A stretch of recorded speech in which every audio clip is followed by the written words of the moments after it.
We got Ernest Hemingway's The Old Man and the Sea with a nice cover. Now, listen. This is probably gonna be a short review, a short video, but I understand what he was trying to do here. I get the metaphors, the messages, the symbolism, the allegories, etc. But listen, this book is in essence a snooze fest. It is. It has to be. Of course it is. You cannot tell me that this is an exciting read. Okay, there to me. Now listen, this is my opinion. If you are in love with this book, with this story, good on you. But I'm talking about my feelings about this book, and it's just it is completely underwhelming. Completely underwhelming. There is nothing special here, right? Not to say that it is a bad book. It's not a bad book, or it isn't disgusting. It isn't repulsive, right? But it is nothing special. There's nothing here to interest me. There's nothing here that can grab me. There's no part in this, no part that captivates me. And I just want to say, if you want to have a laugh, I recommend you check out Vladimir Nabokov's views or reviews certain writers. Right, it's hilarious.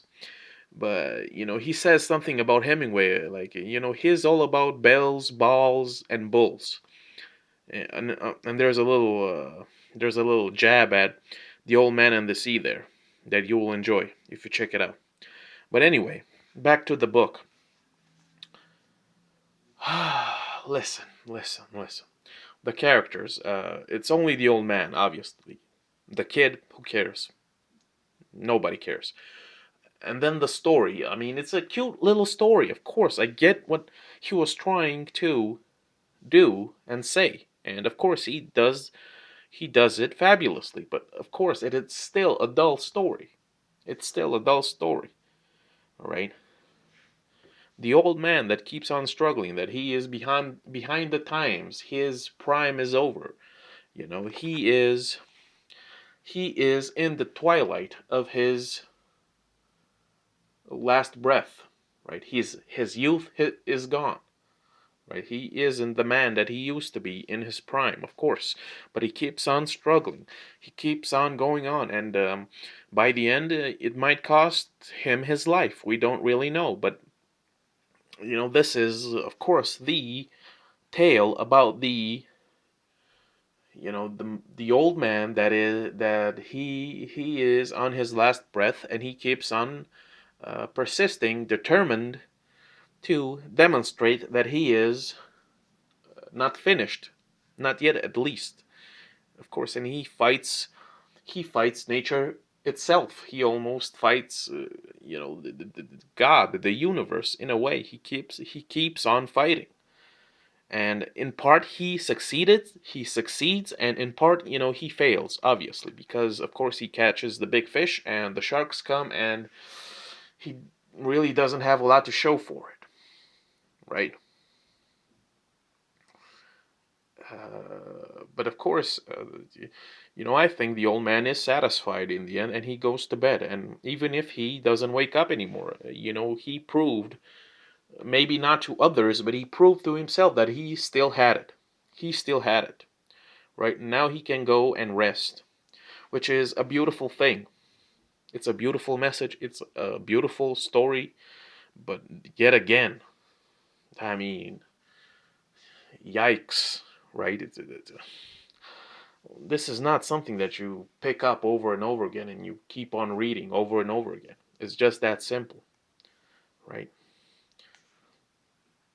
I mean, you can relate to this guy's determination to persist and continue on in this struggle. That is a glorious thing, and it is respectable. But at the same time, we there's nothing really to work with here.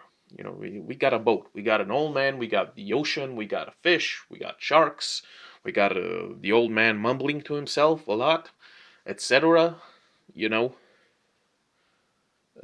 most people, they can't relate to this, right?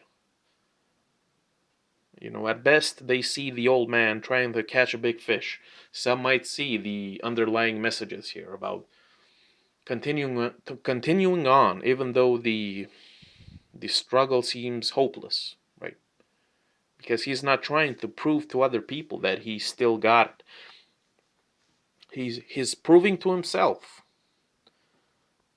that even though he's behind the times and society is moving on and the world isn't what it used to be, he's almost a stranger to this increasingly growing industry around him, right?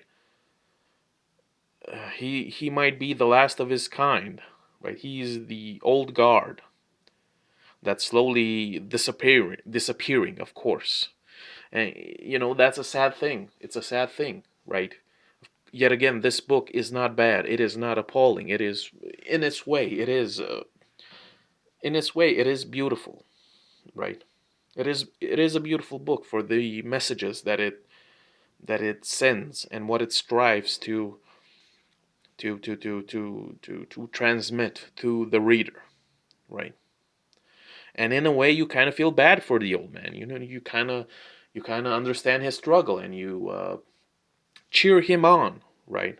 You cheer him on. But personally, I don't really care if he made it or not, if he succeeded or not, or if he just went to sleep, or if he died, basically, right?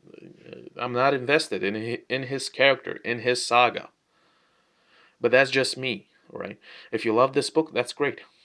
Put it down after you read it and pick another, all right? Keep on reading books because they are superb.